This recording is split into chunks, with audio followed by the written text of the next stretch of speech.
Welcome back to Nerd Thug Radio. I'm the Captain Joey Savage. Corey DLG. Nico DLG. We are in the midst of the weekly top three. Sounds like the fine print of a cell phone ad. Yeah, it was. Yeah, well, if you're listening to us on Conroe's FM 104.5, 106.1, Sisters worldwide at IrelandStar.com, www.nerdthugradio.com. So, got it. Nailed it. Did you just do all our parts?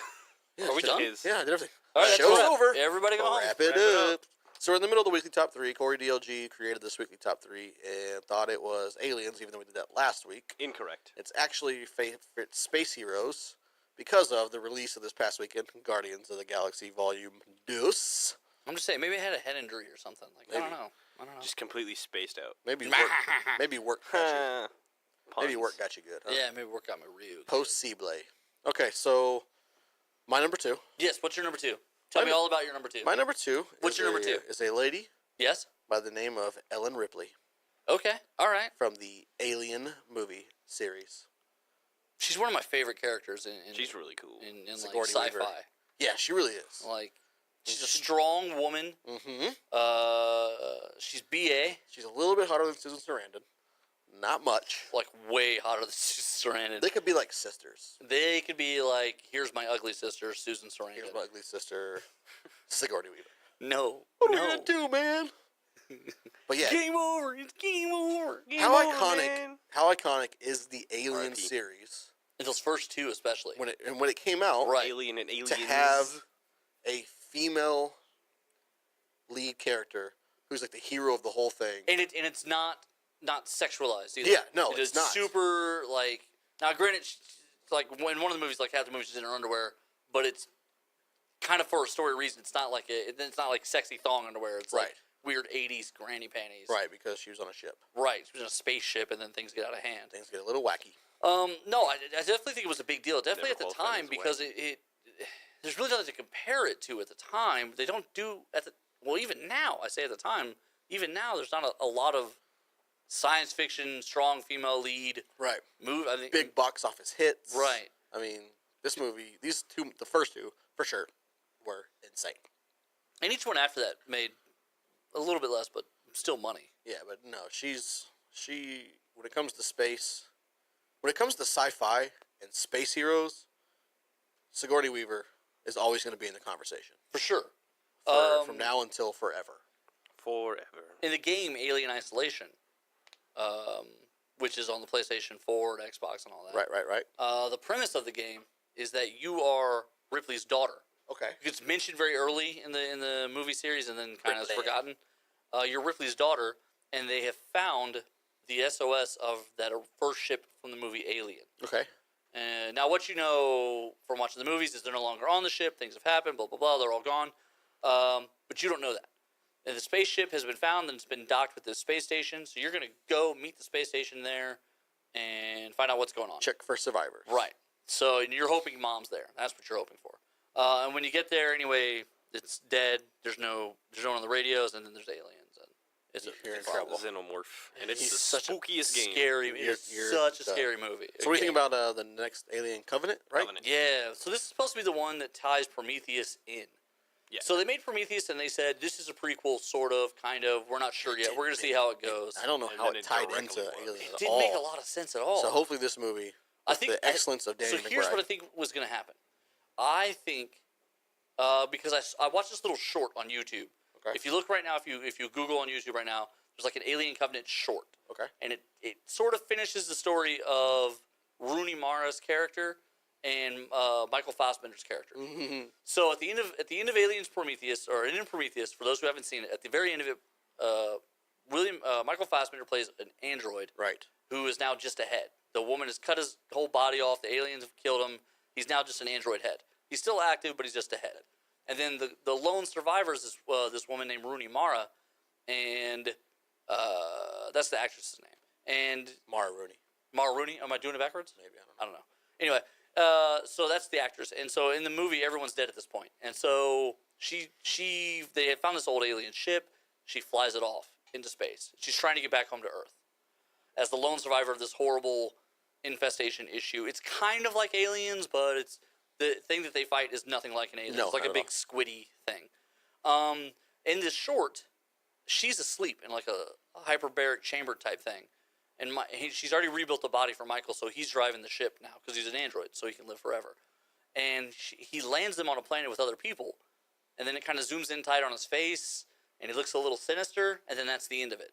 So I think what's going to happen is the tie-in is going to be he purposely re-unleashes the same little spores that he did in Prometheus again on this planet to see what happens, and the xenomorphs are what develops. I don't know. I don't know, because if you've seen the preview, it's basically like a group of people, or maybe it ties in, but it's a group of people like an expedition to like find. It's a colonization colonization mission. But when they come to this maybe world, that's where they meet up. right? Well, that's what I think. That's what happens is the colony winds up coming to the same planet by sheer coincidence. Yeah. Because And when they get there, there's a dead colony already that Michael Fassbender's character's already killed. I think that's what's going to be the plot. I don't think it's a dead colony because I think it's they find the crashed ship. So maybe I'm not really sure. I think what happens is A couple weeks we'll find out. Yeah, I think he released the aliens. The aliens kill everybody in the colony. The new colony people come here, thinking they're the first. They figure out they're not, and somewhere in all that, Rooney Mara's been surviving the whole time. All great things. That's come from small beginnings. That's my wild card. Wild card is Nico. What's your number one space hero? I am Groot. I am Groot. I am Groot. I'm Groot. I see a. We are Groot. We are Groot. I am Groot. Groot, and then Chewbacca. And what was the third one? Of What? yours? What was your number 3? Oh, Optimus Prime. Optimus Prime. Big aliens. Yeah, like they're all and big two brothers. of them that don't talk much. Right. Yeah. Like really. Two. Yeah, that's it. and brown. Are you trying to tell us something? I am Groot. I am Groot. Yeah, Groot's a great character. He's super cool. He's a tree king. I think I'm gonna like Tiny Groot better. Tiny Groot, Baby Groot. Yep. Baby Groot does seem like he's going to be a more interesting, more fun thing to watch. I am Groot. I am Groot. Also, he's adorable. Also, just the interaction between him and Rocket Raccoon. Yeah. Oh, it's so funny. That whole trailer where he's like, "Don't push this button." I am Groot. No, I said, "Don't push this." Like that's His just... vocabularistics aren't as good as mine and yours. He's limited to I am Groot in that order. I love when they're trying to kidnap Chris Pratt in the beginning of the first movie, and he grabs Gamora instead and puts her in the bag. Yeah. And he's like, "You've got to learn your genders, man." It's just a funny thought. Like That's great. The giant walking tree doesn't know genders. Because he's a giant tree. He's Right. a giant walking tree. I am Groot. So I think he would really get along with the trees in Lord of the Rings. Like I'd like to see an the interaction. Ents? Yeah, I'd like Those to are see- not trees; those are ents. I like to see interactions Those are between ants. those two. They're all living trees. Yeah, that'd be nuts. What Can you if imagine he- if Groot just drops in? I am Groot. They're talking to him, but like he can't. They As- can't communicate because all he's saying is I am Groot. As king of the trees, the ents would have to bow to him. Yeah, they would. I thought he was banished from his home planet. But his home planet is Planet X, not They- Middle Earth. Yeah, But they I don't- thought everyone died. They won't know. Yeah. Listen, once you're king, you're always king. Once a king, always a king. That's Corey right. DLG, you're number one. So my number one, it's kind of a cool, weird character. I like him just because. Buck Rogers. No. Captain That Kirk. is a fun one. Star Fox. It is Mon-El of the Legion of Superheroes. Okay. And he's got a weird story. He starts out, he's a Kryptonian. Right. And so he has the powers of Superman. And he actually is from our era. And what happens is he gets lead poisoning. And they can't cure it. They can't deal with it. So they put him in the Phantom Zone. So he winds up being taken out of the Phantom Zone by accident far in the future where Legion of Superheroes happens. There are thousands of years in the future. And when he comes out of the Phantom Zone, they cure him of the lead poisoning. And then he is actually the character who creates all the diverse races in the future, because he does something there at that point and time travels back to in the middle between where he gets frozen and when he's free, and he seeds all of the alien homeworlds. Oh, awesome. So he's like, You know what He's that like- means? He's like Johnny Appleseed. You know what Right. that means? Seeds them. so that's, and when he sees him, Great he goes scenery. he goes by the name of Valor.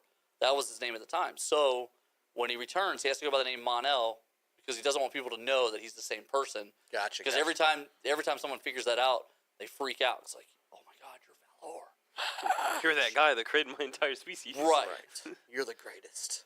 And so like he paired like the aliens with like the homeworlds that would suit him, and so it enabled all these different Racist. species and races to That's happen. super cool. That's a good story. You don't. And then he was the Green Lantern. And then he is a Green Lantern. At one point. Awesome. That's true. yeah. So my number one is my favorite character from Star Wars. Okay. Captain America. Accurate. Captain America when he's in space on the moon. Jedi fighting Captain them. America? Right. Obi-Wan Kenobi. He is my favorite space hero and my favorite character from the Star Wars universe. Okay, all right. Specifically the Ewan McGregor one, because the other one doesn't last very long. That's true. No, just he. I've said this before, so I won't take up too much time up against it. But to me, he just epitomizes what a Jedi is. What a Jedi is. Supposed to be. Like, the goodness of what Jedi, they're not tinkered either way. Like, that's what a Jedi is supposed to be. And when you have like, that's like Captain America. He's the definition of a soldier, a good soldier. True. Obi-Wan American. Kenobi is the definition of what the Jedi. Like, if they, I don't know that I agree with that. I agree with it wholeheartedly. I think he's a great hero. I don't know that he's a great Jedi. He's a great Jedi. Because he gets in trouble sometimes from the council where they're like, "What are you doing? That's not Jedi. Like, you're being un-Jedi." He's a great Jedi. Well, I mean, Being all those anti-Jedi. guys were tainted. Maybe except for Yoda. Yodel. Yodelay, yodelay, yodelay. Hee-hoo. Especially Mace Windu. Remind me that we're talking about Jedi when we come to the end segment. I saw something cool I want to talk about. Okay, cool. Yeah, no, I mean, Obi-Wan. I love me some Obi-Wan. There wasn't a whole lot of bright spots in the episodes 1, 2, and 3. No, there's not. And I'm not sure why, because maybe they just made it too soon. But his character, just everything that he does, fighting Grievous, and Actually destroys Grievous. yeah, so great. I don't know. I love me some Obi-Wan. Maybe it's just you love Ewan McGregor. No, 'cause I don't really like anything else he's in. Trainspotting. Eh. Eh? I really like Obi-Wan Kenobi. All right. Fine. Obi-Wan Kenobi, Fine. your only hope. Did you like Nailed him in the Clone Wars? Yes. So good. That I series. just like Obi-Wan Kenobi. Did I you might like get him a- in the shower? I might get an Obi-Wan Wasn't Kenobi me. tattoo. That'd be great. Except, You- I He's really, gonna get his face. except for the Clone Wars version. Oh, okay, that makes sense. Except for, I really like the Stormtroopers. I don't even know why. But with that, we're going to jump out to a break. After I just talked about my love for all things Unreal. There you go. And intergalactic. Intergalactic. When we come back, we're going to get into the galactic episode of the Nerd Thug Radio Nico DLG segment. Whoop whoop.